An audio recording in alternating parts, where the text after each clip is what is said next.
do just a short welcome and then Okay. turn it over to you. Great. And this is for your website, or? Yeah, it's streaming live on our website, and we'll archive the video as well. And are you? So I'm going to do a little presentation. You're going to ask me some questions. Yes. And, okay, great.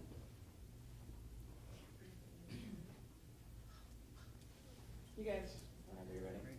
Welcome to the York Daily Record Sunday News. My name is Scott Fisher. I'm the editorial page editor here, and we're here today with First Lady Susan Corbett. And it's quite an honor for us today to have had two Corbett's in this very room. This morning we had a chance to talk to your husband, and we had a wonderful time talking to him. So thank you for coming with us. It's a shame that you weren't able to carpool together.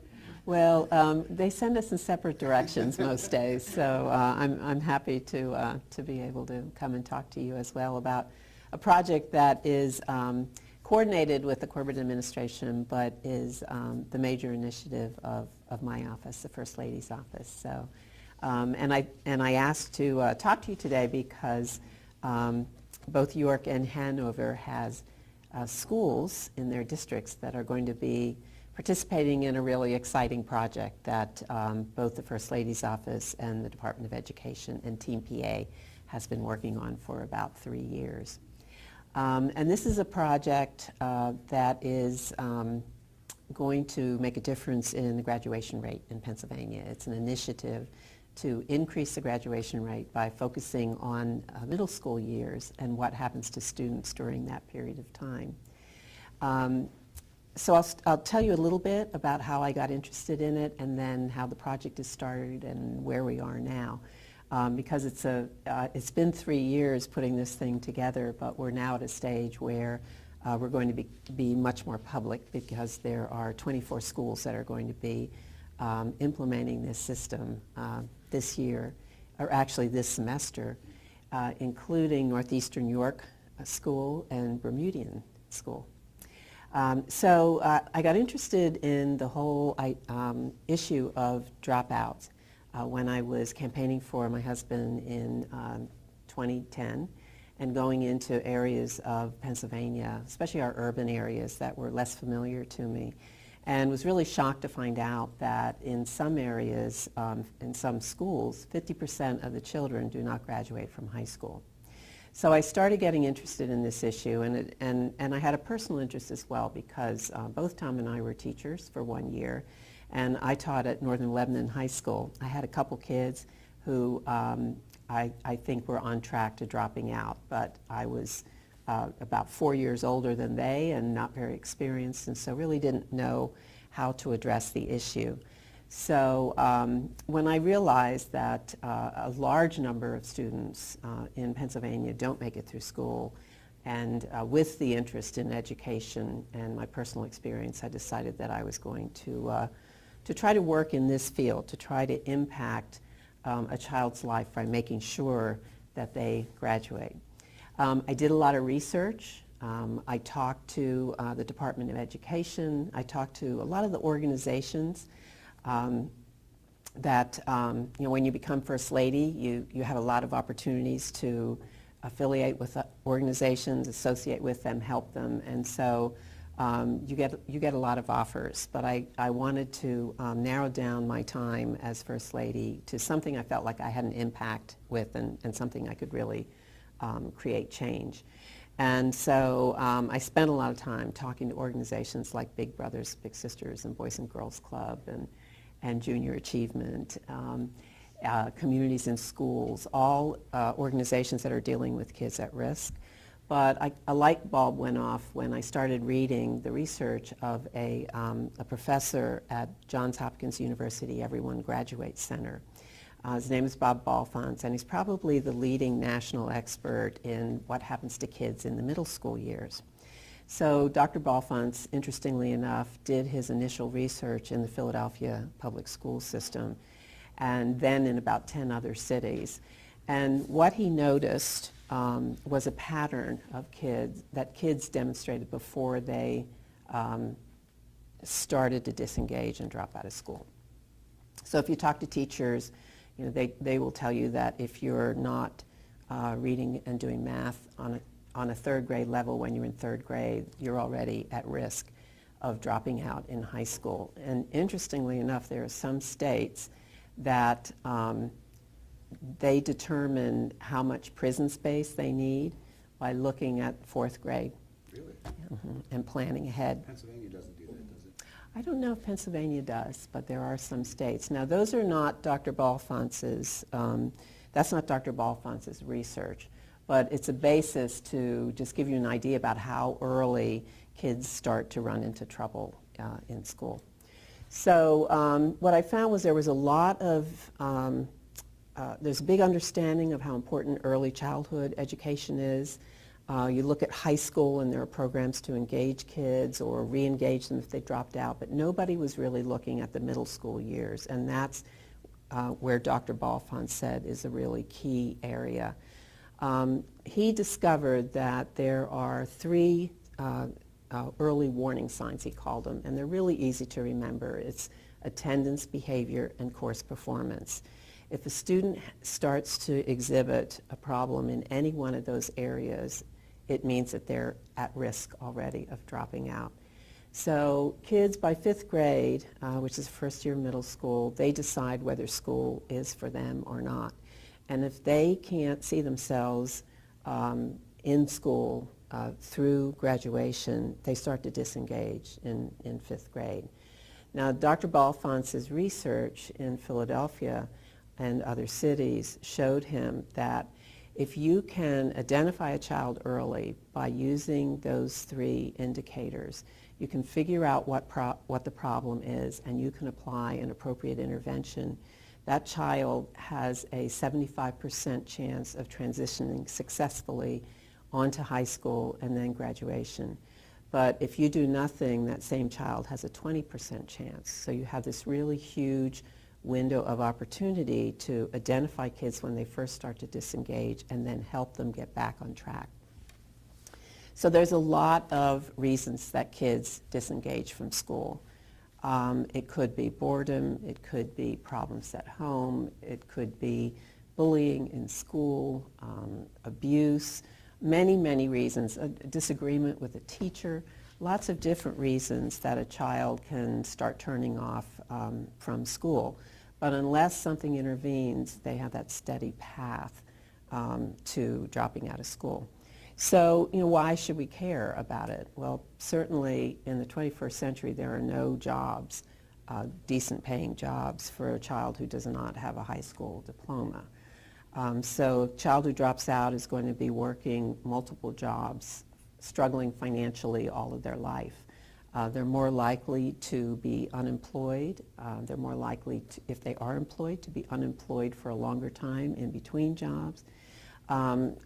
A dropout makes $1 million less than a college graduate throughout their lifetime. They're more likely to be in prison. 70% of our prisoners are high school dropouts.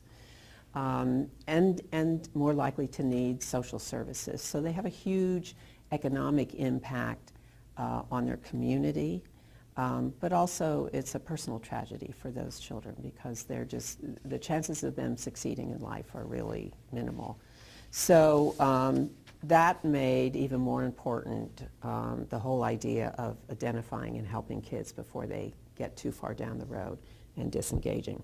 So we started having conversations with Dr. Balfont, my office, and the Department of Education, because when I went to them, I initially went to the department to tell them of my interest and just to make sure that I wasn't stepping on any toes or going down a path that would be different than what the administration wanted to focus on. And they really embraced it. They recognized that there wasn't very much going on in the middle school years, and this was really a great opportunity and an innovative way to engage kids. So we got Dr. Balfont involved in it. He was very excited that Pennsylvania, where he did his first research, was willing to take some additional steps and really take his research to another level.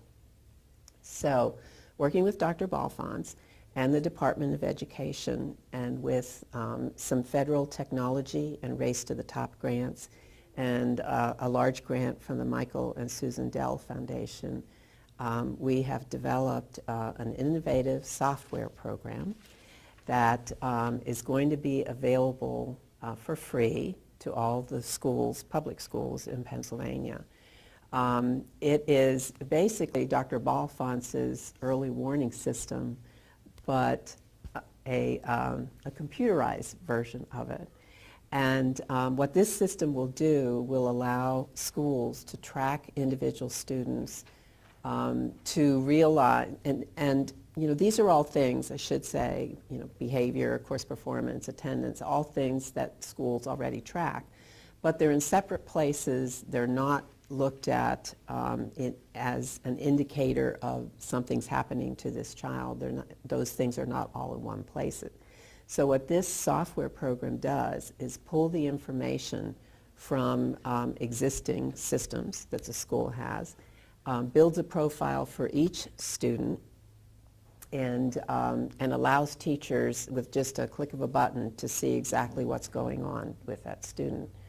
The information is going to be, or the system is going to be what's called a dashboard, and each school has its own profile. It is password protected, it's private. The state and the State Department of Education does not see the information of individual students. They will see an aggregate of the school, the dropout rate, the course performances, but they won't be able to see. So this is for teachers and administrators? This is for teachers and administrators, right. But now, and there are early warning systems in other states, but what's going to be unusual for us is that it also is going to have an intervention catalog. So when I was out talking to organizations about this project, there are so many community organizations out there that want to help, like Big Brothers Big Sisters and Boys and Girls Club, faith-based activities programs, all sorts of Salvation Army, Junior Achievement, all kinds of organizations that are really focused on helping kids at risk. But everyone seems to be working in a silo, and they aren't necessarily connected to their school district. And so each school is going to also have an intervention catalog, which includes 3 tiers of interventions. Sometimes all the kids need are, you know, something that makes them interested in coming to school. Maybe it's an activity period. And so that's an easy one for the school to handle and develop. And perhaps they call on retirees in the community to come in and volunteer their time and to help set up an activity program. The second tier is a little more intense, where it's individual attention. And then the third tier is really where a professional needs to be brought in. And certainly state government has a lot of resources in that area. Drug and alcohol, the Department of Human Services, the Pennsylvania Commission on Crime and Delinquency, the juvenile justice system, all of those agencies have programs that can be called upon if there's a child at risk. So with each school, there's an intervention catalog of the Tier 3 interventions, like those state agencies, like professionals and federal programs, all the way to Tier 1, which could be mentoring programs or people who are willing to do activity programs. Because it does take, teachers can't do it all and schools can't do it all. They're all stretched, and so this system will help them identify the kids quickly and then help them identify resources in the communities. Now the responsibility, once a child is identified, the responsibility of figuring out what that is, and that's going to be for the school, because they are the ones that are working with this child and have an intimate knowledge of what their problems may be. So school counselors, administrators, teachers, whomever the school decides is a good member of a team to look at that child and then to decide what the intervention is and to follow up to make sure. But we're very excited about this program. We've, where the project is now, last year we were in phase one, and we worked with 4 different school districts.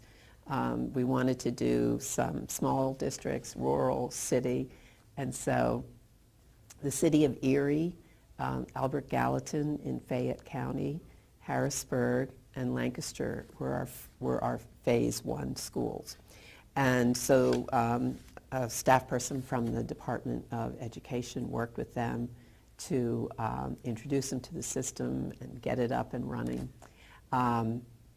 Lancaster, interestingly enough, as it turns out, is really ahead on this project. And we decided that they were more partners with us, that they could teach us what they were doing, because they have some great parental engagement programs and intervention programs, a lot of services that they provide their students. And, of course, some schools are more challenged than others, but Lancaster is a good example of a school that's got pretty high poverty rate, a lot of students who are English as a second language in their home, a lot of minority students. And so they are a great model for, basically they're doing what we have planned in this initiative. So now they are more partners with us.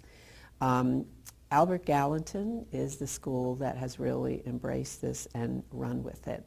Now a lot of how we select the schools and how successful they are has to do with the vendor of the systems existing in the schools, because there are about 20 different vendors that service our 500 school districts. And so, and in order for this system to work, there has to be a bridge built between the existing systems to this new intervention system. The vendors of what, of ITs? Yes, they are the ones who are responsible. The vendors are the ones who are responsible and maintain the systems that the schools already have that track the information that this early warning system uses. And so part of the issue is building a bridge so that those systems talk to this system. And Albert Gallatin happens to have a vendor who really embraced this and is running with it. So they got a little bit of a head start. And they're also a smaller district than the other districts that we were working with. But so they worked with it in the spring, and they've been highly successful. It's changed significantly the way they interact with their students. And their superintendent tells us that it's a game changer for them. And so very promising. Erie and Harrisburg are not quite as far along in the process as Albert Gallatin is, but they do understand, they do have the system now, and they are populating it with information, including their intervention catalog. The intervention catalog is interesting because every school district is going to be a little different because it relies on what's available in their communities. But we're working with the United Ways across the state and 211, are you familiar with that? To make sure that we know what's out in the community and what can help those kids. So that was phase one. Harrisburg and Erie, we're still working closely with them. But starting this semester, we're bringing on 24 more schools, 12 in the spring, and then more in 2015. How we chose the schools, we just put out an open invitation. Those brave first 4 schools stepped up, and they were terrific to work with. And we continue to work with them to make sure everything is running smoothly until they can take it on their own. Based on their success, we opened it up. We learned things from this first phase. We said, what would make your job easier? What else do you want to know that we haven't included in this system? So the system was really tweaked based on the experience of the phase 1 schools.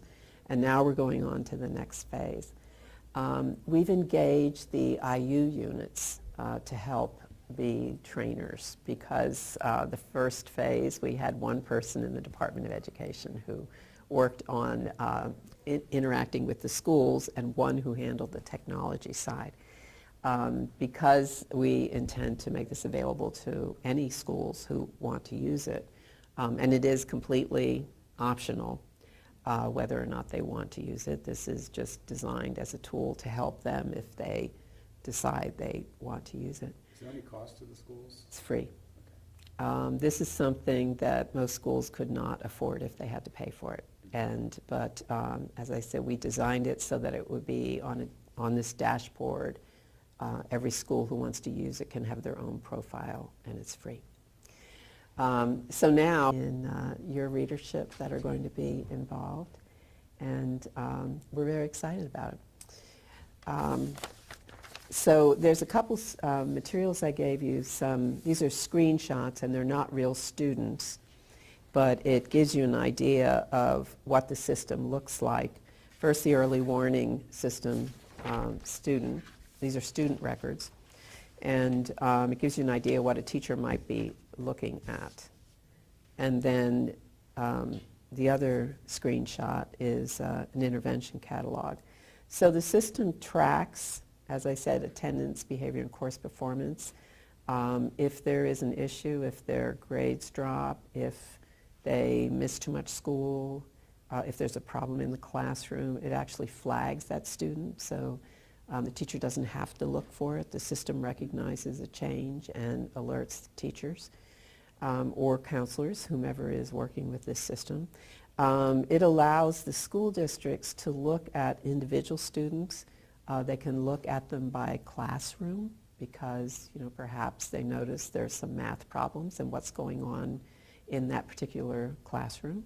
And it allows the administrators to see the school as a whole.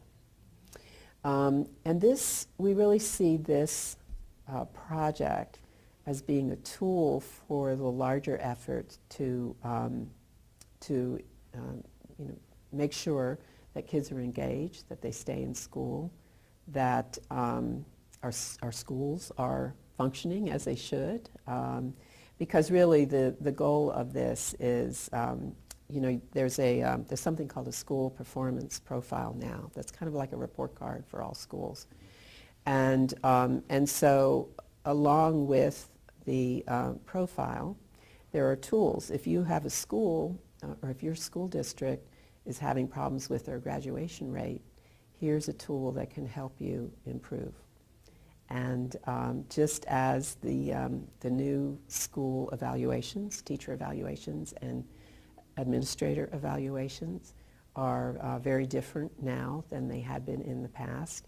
But the evaluations aren't punitive because there are tutorials that will help teachers improve their skills if there's an area where they need improvement.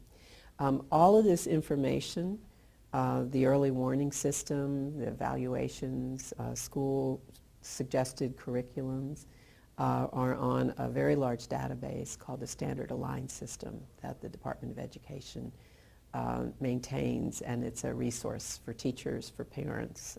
Anyone can access it and see how their school is doing. As I said, the individual information about students is all private, so it's not. It's only for the schools, the individual schools, to see that. So, Are there schools? Essentially, this is open to any school that's interested in being part of it. Is that correct, or are you more selective in which ones? well, it's going to be available to any schools. Right now, we're focusing, trying to bring on as many schools as possible, as soon as possible, and it really is dependent on the vendors who has the systems in the schools now, because there are some large vendors who have quite a few school districts, and then there are some school districts that just have this one vendor. And so in order to try to introduce this as quickly as possible, we're working with the vendors first that are interested, engaged, have signed memorandums of understanding that they're going to work on this. And And so luckily, the two largest vendors in Pennsylvania were very excited about it and signed on right away. And so that's So they allowing us to. They can make it easily accessible to the school essentially then, because they're able to build the bridge. Yes, but there is some significant training that goes on with it. And so that's why we didn't open it up to 500 schools immediately, but we're doing it in phases. How much training is, and do you mean people in the school will have to be trained on how to use it properly? And Yes. okay. Yeah. It's a very sophisticated piece of software. It's not a difficult piece, but to understand how all the pieces go together, how to, track the information, how to work as a team to identify what the issue is, how to understand, and put together your individual intervention catalog, because it's, what's in your neighborhood that you know of that you can work with. Is that training at the teacher level or at the administrator level? Both. Both. Yeah. Okay. When we did the training in our phase 1 schools, and it really is up to the schools to decide who's going to be responsible for it, who's going to be able to access it. But we started working with the superintendents first, because if they don't buy into it, it's not going to work. But the most successful ones have been working with both teachers, guidance counselors, principals. But there's usually a key person in the school that is the lead in this effort. But the teamwork that's involved in, once a child is flagged, and identifying what's going on and figuring out what the issue is, having a team that's engaged, and because someone has to be responsible for each individual child. So having a team that can look at the child and discuss and figure out who would be the best to work with this child to make sure that their needs are met. That's really important. So is the system is what does the flagging, or is it up to the teacher or whoever's looking at System. it to say this is too low? Yeah, It's no. the system. It makes the teacher's job really easy. It takes the information from all the systems, it sees patterns, and it flags a student, so that the teacher knows, oops, we better look at this. And then, as I said, it can also look at a classroom, not just an individual student or a grade. So the teachers report the grades of those students in their class. So in this case, maybe on your example, the English teacher or the language arts teacher reported grades on the most recent grades, and the system just essentially flagged Right. Glenn. Yes. Okay. Yeah. And it's color-coded, as you can see, so they notice, oh, red, that's not good. And it only measures mathematics and language arts? Test scores, yeah. Those are test scores. So middle school, are there particular grades that can use this system? Is it like 5 through 8 or 6 through 8? Yeah, we designed it for the middle school mainly because that was Dr. Balfonce's area of expertise, and he was instrumental in developing this program. But one of the things that when we worked with Lancaster School District, they said, well, why are you just doing it in the middle school? We go all the way down to grade school. We start watching in grade school. And we said, yeah, of course. And so it's completely in the realm of possibility that a school could use this for any grade level. We're really excited about this program. I think that it is putting Pennsylvania in the forefront of the dropout crisis. We know that there are departments of education from other states who have heard what we're doing and are calling and want to get involved. One of the vendors that we've been working with, who also has schools in Connecticut, has talked to them, and they're calling us. And because we used federal dollars, and because Michael and Susan Dell Foundation is a national foundation and interested in innovative education opportunities, we're going to be sharing this with other states. And so we think it's going to make a difference. There's a national organization called America's Promise, who's started by Colin Powell. and now run by his wife, Alma Powell. And their focus has been on the dropout crisis. And one of the things they did, tracking graduation rates in different states and looking at the progress they were making. They put out a national challenge to all of the states to increase the graduation rate to 90% by 2020. Pennsylvania right now is 86%. But we are one of those states that has a lot of students. So 86% in Pennsylvania is very different than 86% in Vermont. And right now, Vermont and Wisconsin are at 90%. There are some schools that are close to it. Interestingly enough, Pennsylvania was in the bottom ranking of schools that were not expected to make 90% by 2020. But this was before we did this. And so, of course, if it's in middle school, it's going to take some time to actually have an impact. But we think it's really promising, and I think that even just using this in the middle school and having families understand the significance of education and keeping kids in school, I'd like to see us reach 90% by 2020. How much time did the administrators who participated in the pilot program spend on like a monthly basis inputting some of the data into the dashboard? I'm not sure. I think it probably, one of the schools, interestingly enough, Erie, was the superintendent of Erie School District, Jay Badams, was familiar with Dr. Balfonte's research before we contacted him. And he started doing his own early warning system with sticky notes. And he had different colors for different categories. He took me into the room when I started talking about Dr. Balfonte. He got all excited, and he took me in the room and showed me all these sticky notes everywhere. So he was trying to do his own system, which takes a lot of time. And because we were the only place we've implemented this so far was phase 1, and we were learning as they were learning. So probably it took them a little more time than it will now that we've worked out all the kinks with our first phase. But I guess that remains to be seen how long it takes to get it up and running. But once it does, it's going to make teachers' jobs a lot easier. You know the Northeastern School District, which is the closest one to here that's now part of this, has joined.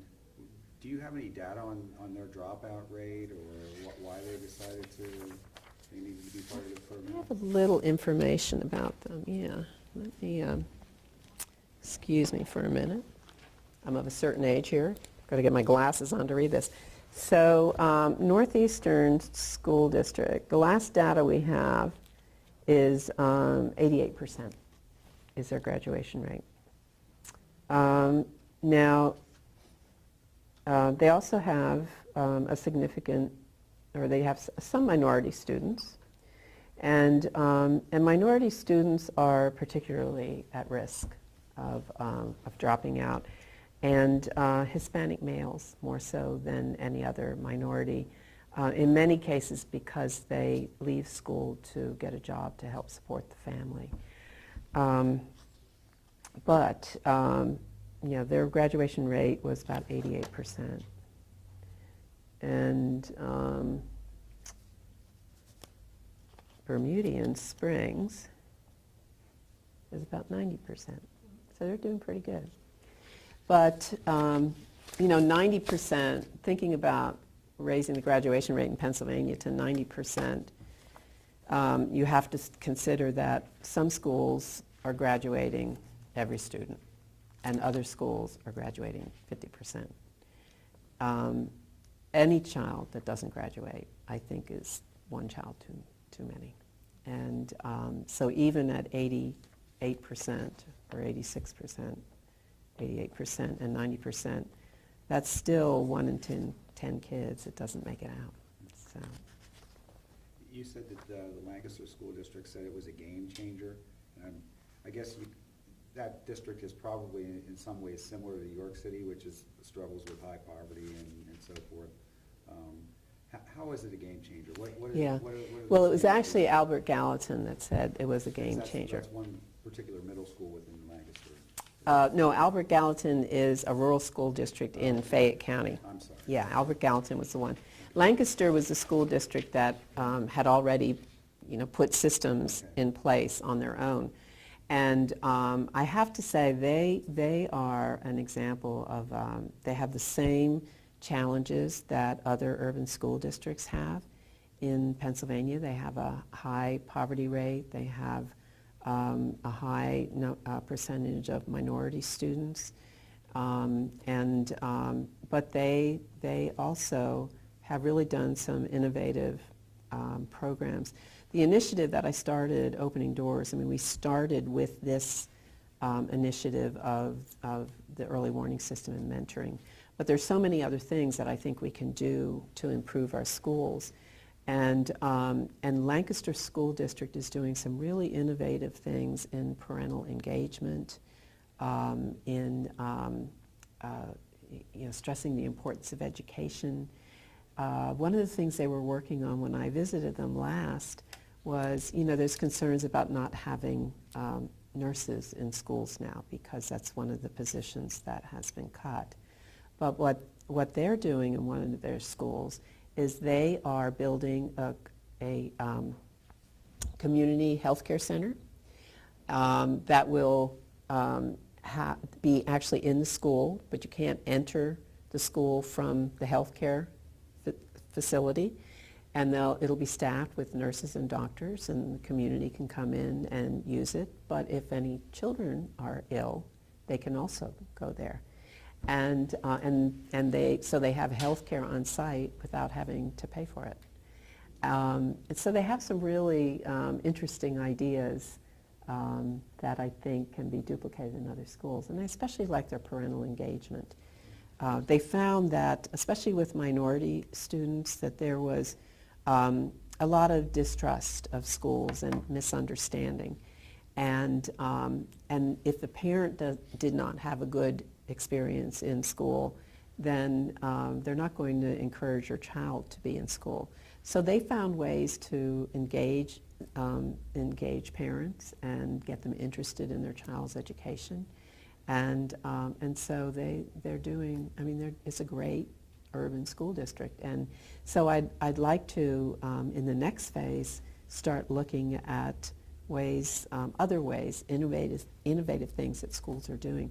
The governor this last time put some money in for a mentoring program so that schools that are succeeding can mentor schools that are failing and need some help, because certainly there are a lot of best practices out there that can be shared and to help resolve some of the issues that our schools face.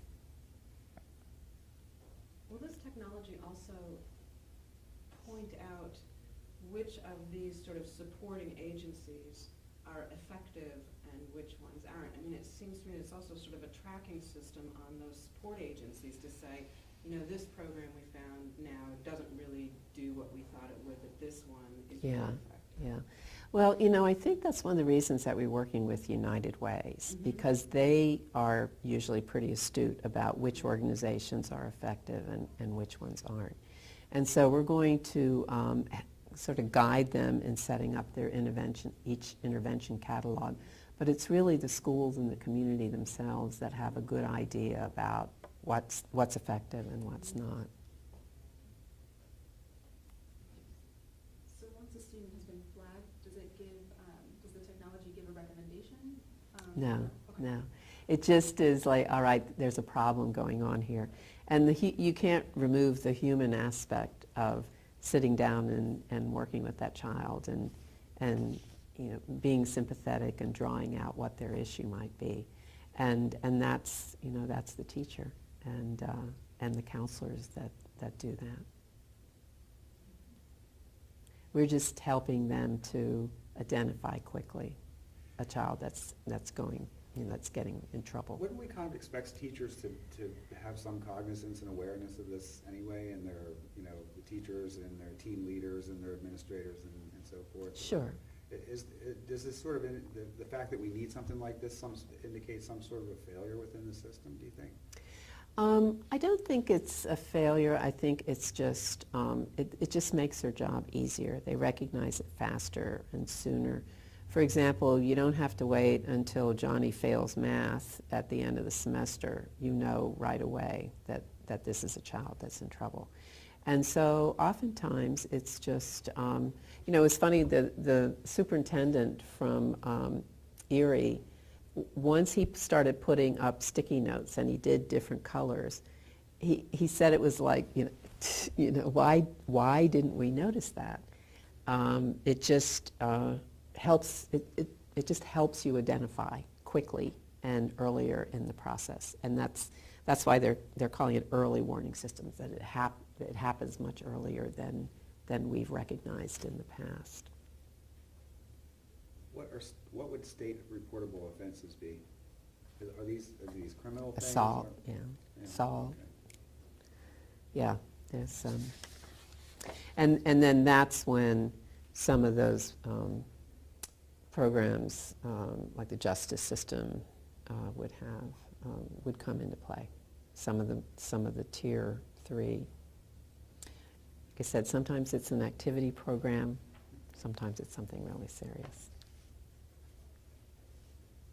Just timing-wise, with the election coming up, is this something that the Department of Education will continue regardless of whether Governor Corbett is still in office? Well, I certainly hope so. We certainly hope so. I think that the early results have been really promising. I think that the state has made a really significant investment in this, not with state dollars, but the department does get federal dollars, and it's very promising. So I hope that the dropout crisis is not a partisan issue, and hoping that no matter whom is governor, that they recognize the potential for this, and they continue it. So, and if not Pennsylvania, we know that there'll be other states that will be doing it. So. What is the investment, the total that's so far? The investment to develop the technology is, we got about $6 million in grants, federal grants, Race to the Top, technology grants, and Michael and Susan Dell's grants. And then my part, which is the communication aspect of this, supporting conferences, and we raise with private dollars too, and we've probably raised about $200,000 for that. And those are private foundations and corporations that are supporting it. To get the word out about the program? Mm-hmm. Develop a website and video and that sort of thing, flyers. So we have a number of corporate sponsors: Walmart, Comcast, AT&T. A foundation in Pittsburgh, the Grable Foundation, is supporting the communications aspect of it. And that was really pretty simple to. We didn't need a lot of money, and when they heard about the project, they're all organizations and corporations that really invest in education, so they're excited to be a part of it. Moving forward with this, is this something that would be continued to be funded privately, or would it some point be folded into state funding? I think as long, at least if it were in Tom's administration, if he would be successful in 2.5 weeks, and I think he will be. I think it would probably stay private as long as we could, just because we don't want to take away from any funding from schools. Mm-hmm. And so far we've been able to do it privately without a lot of effort, actually. I think it's promising, and people recognize the potential for its success, and certainly for me, if it helps one child, it's been worth my time. So.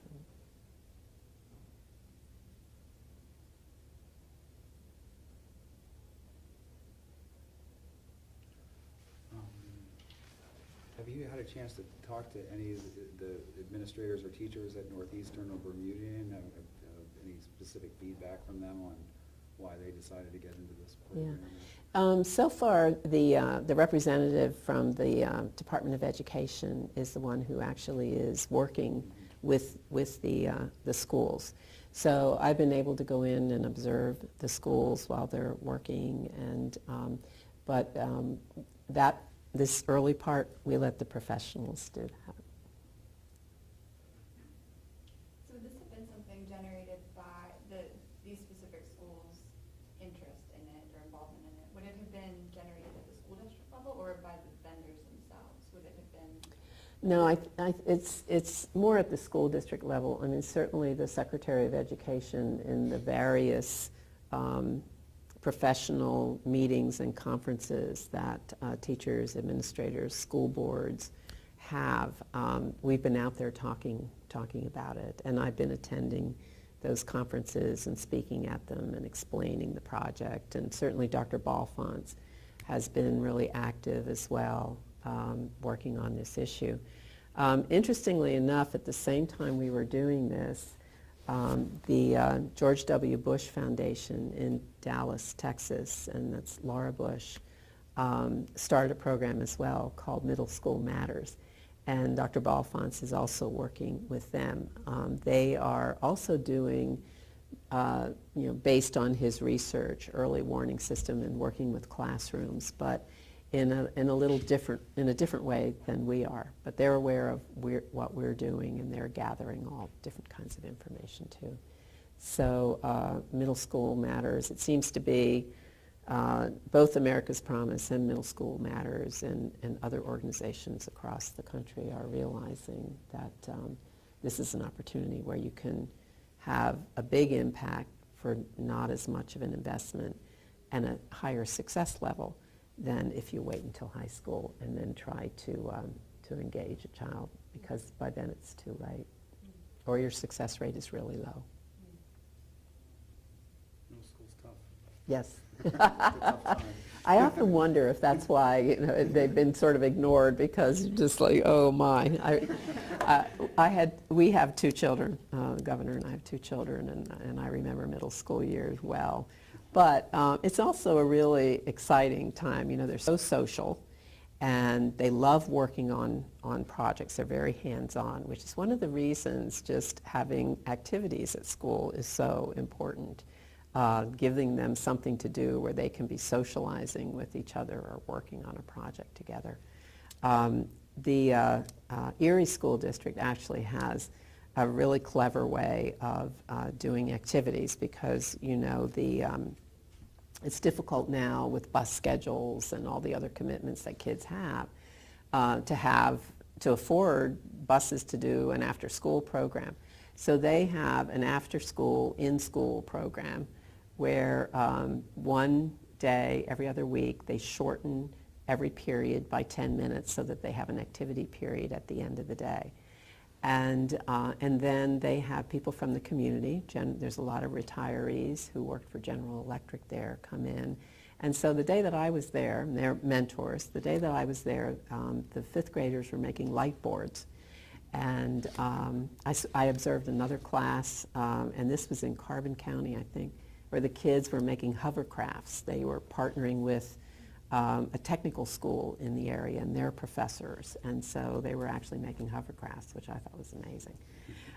So there's a lot of really innovative ideas there, but those middle school kids, sometimes it's just giving them a reason to go to school, something that's fun and interesting, and so there are ways that a community can help provide that for a school.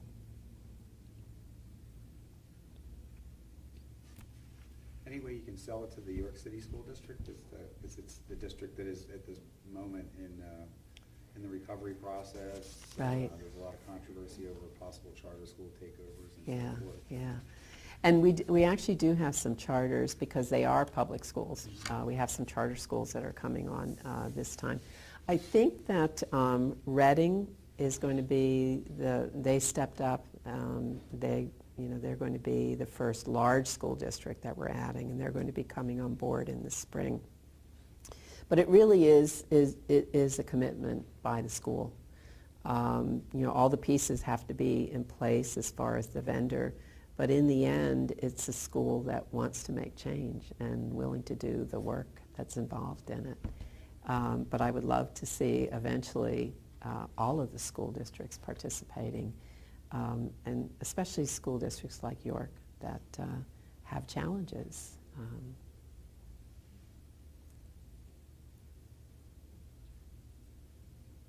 I would love to see the education reporter out in the school at some point to see how it's going.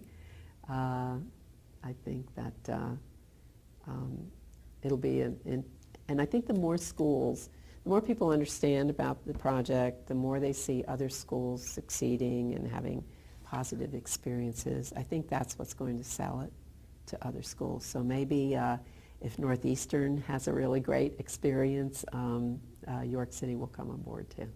So that begins next fall? It actually is going on now. Yeah, the first phase is going on now. Cohort 1 are school districts that work is underway in those districts. And then as we are working, as we're starting the work in Cohort 1, we're doing the prep work with the schools in Cohort 2. They have to have a memorandum. They sign a memorandum of understanding with the Department of Education, just so that everybody knows what the process is and what their responsibilities are. And then those schools in Cohort 3, we'll start working with them in the spring, and they'll begin implementing it then in the fall of 2015. And that group of schools we expect to grow some more. The more we are out there talking about it and they're hearing from other school districts, I think that eventually a good part of the state will be covered, if not all. But the Department of Education is excited about it. I'm excited about it, and I think it could have a real impact on our students that are struggling.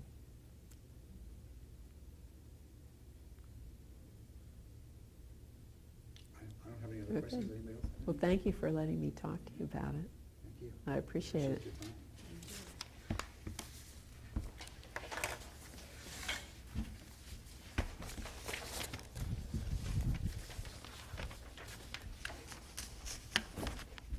It's a nice break from campaigning. Try to dedicate all your time to education right now. Yeah.